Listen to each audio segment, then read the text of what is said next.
Hey everybody, Colin Wilson with the Action Network, and here to talk about the college football power ratings, our top 10 heading in to week 4. Yes, we're off at the top with the Georgia Bulldogs. Everybody in the AP poll wants to assume Texas ascends to the #1 spot because the Bulldogs had a subpar game against Kentucky. That's just what that series is, heavily defensive. Georgia probably going to wake up after this. They are still at the top of our board as the #1 team in the country, ahead of Texas. Yes, Texas is #2, solidly in there, blowing out Michigan on their home field and then having no issues with Colorado State, UTSA. The Longhorns are looking elite. And it helps when you have a backup quarterback named Arch Manning who can run zone read perfectly. Now, Texas is #2. If they were to face Georgia on a neutral field right now, we would make it a 3-point ball game. Coming in at #3, Ohio State. We are still waiting for the first big test for the Buckeyes this season. Next up, #4 is Alabama. Alabama got extremely healthy at the offensive line position with the return of Caden Proctor. You can look for the Crimson Tide to roll. They come in at #4. #5, same power rating number as Alabama. It's going to be Penn State.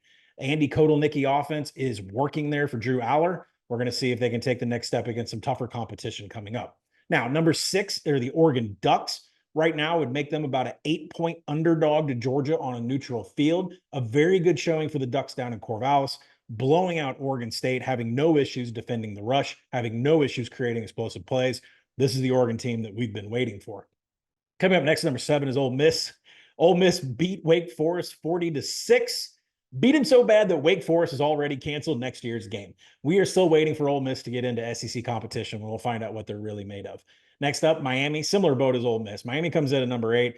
Heavily loaded transfers, elite at every position, already dominated a team earlier in the season. We're going to find out what Miami's made of in the ACC, but they have a very favorable schedule to move up in these rankings from #8 and contend. Right now, I would make Miami about a 13-point underdog to Georgia on a neutral. That will probably change.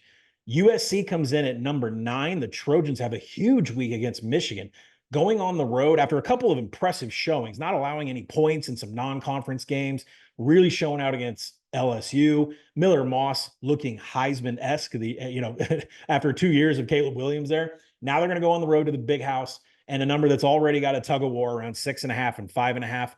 We project them #9 in our power ratings. And then finally, there's a tie for 10th place. Oklahoma and Tennessee, we both have it about 14-point underdogs if they were to play Georgia right now.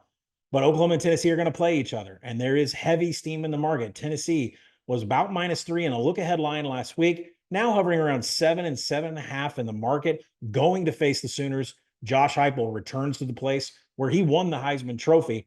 We will have definitely one of them staying in the top 10, one of them leaving the top 10 after this week. All right, so to round it out, Georgia #1, Texas #2, Ohio State #3, Alabama #4, Penn State #5, Oregon #6, Ole Miss #7, Miami #8, USC #9, and then Oklahoma and Tennessee are in a tie for 10th. That's going to break this weekend. Good luck.